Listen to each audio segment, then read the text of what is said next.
स्वतंत्रता दिवस के उपलक्ष्य में भाजपा अल्पसंख्यक मोर्चा के राष्ट्रीय अध्यक्ष जमाल सिद्दीकी के नेतृत्व में दिल्ली के बैटला हाउस कब्रगाह परिसर जामिया मिलिया इस्लामिया स्थित शहीद ब्रिगेडियर मोहम्मद उस्मान की कब्र पर गुलपोशी कर उन्हें श्रद्धांजलि अर्पित की गई, जिसमें मोर्चा के अनेकों पदाधिकारी एवं कार्यकर्ता भी शामिल रहे।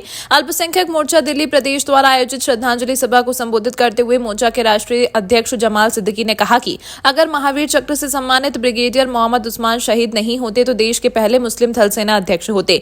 महज 36 वर्ष की उम्र में शौर्य और पराक्रम की जो गाथा उन्होंने लिखी वो भारत के इतिहास में अजर और अमर है। जबकि पाकिस्तान ने उन्हें पाकिस्तान आने की दावत देते हुए उन्हें आर्मी चीफ बनाने का ऑफर दिया था, लेकिन उन्होंने उसे ठुकराकर भारत माता की सेवा को चुना। उन्होंने कहा कि हमें सभी स्वतंत्रता सेनानियों का शुक्रगुजार होना चाहिए। सबने संघर्ष के साथ धैर्य को पकड़े रखा और हमको आजादी दिलाई। आजादी की इस लड़ाई में न जाने कितनों का खून बहा। इन स्वतंत्रता सेनानियों का धर्म या उनकी जाति नहीं याद की जाती, अगर याद किया जाता है तो उनका संघर्ष और सर्वोच्च बलिदान। सभी स्वतंत्रता सेनानियों की खून व पसीने का नतीजा है कि आज हम एक आजाद मुल्क में सांस ले रहे हैं। जमाल सिद्दीकी ने बताया कि स्वतंत्रता दिवस के अवसर पर पीएम मोदी एवं राष्ट्रीय अध्यक्ष जेपी नड्डा के मार्गदर्शन में भाजपा अल्पसंख्यक मोर्चा 9 से 15 अगस्त तक देश भर में अल्पसंख्यक समाज में जाकर हर घर तिरंगा अभियान चलाएगा। अभियान के तहत मोर्चा आमजन को तिरंगा भेंट कर अपने घर, प्रतिष्ठान, दफ्तरों, दरगाहों एवं मदरसों पर 15 अगस्त को तिरंगा फहराने के लिए अपील कर प्रेरित करेगा। साथ ही मोर्चा के पदाधिकारी आजादी के शहीद ब्रिगेडियर मोहम्मद उस्मान वीर अब्दुल हमीद के मजार पर गुलपोशी कर तिरंगा लगाएंगे।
महोत्सव के रूप में मनाने को तय किया है और प्रधानमंत्री जी का यही मकसद है कि इस वतन के लिए, इस अपने भारत माता के लिए जिन जिन लोगों ने कुर्बानियां दी हैं, हम उनको याद करें, उनको खिराज अकीदत पेश करें। जो उनसे जुड़े हुए लोग हैं, जो उनके परिवार के लोग हैं, उनसे मिले और उनको ये बताएं कि आपको फिक्र करने की आवश्यकता नहीं है, हम आपके परिवार हैं, क्योंकि आपके परिवार के मुखिया ने हमारे लिए कुर्बानी दी है। इस कार्यक्रम को लगातार बढ़ा रहे हैं हम लोग।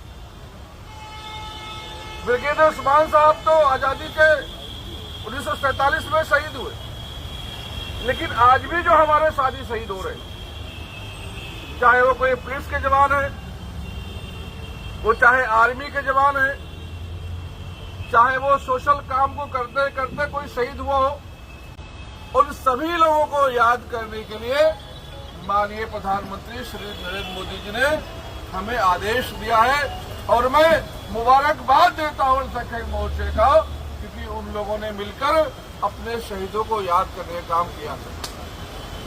आज यहाँ का जो प्रोग्राम शुरू है, इसके लिए बहुत हमारे साथियों ने कुर्बानी दी है, बहुत मेहनत की है और इसका मकसद एक ही था कि हमें अपने जड़ों से जुड़ना है, क्योंकि वो पेड़ जो अपना जड़ छोड़ देता है, वो पेड़ बहुत दिन तक टिकता नहीं है, बहुत दिन तक खड़ा नहीं रहता है, या तो वो सूख जाता है या तो हल्के फुल्के हवा के झोंके से गिर जाता है। कर्नल उस्मान, ब्रिगेडियर उस्मान, यहाँ पे जो अंसारी साहब हैं, यहाँ पे जितने भी बुजुर्ग हैं, ये हमारी जड़ें हैं। हमें अपनी जड़ों को, अपने पहचान को पकड़ के रखना है।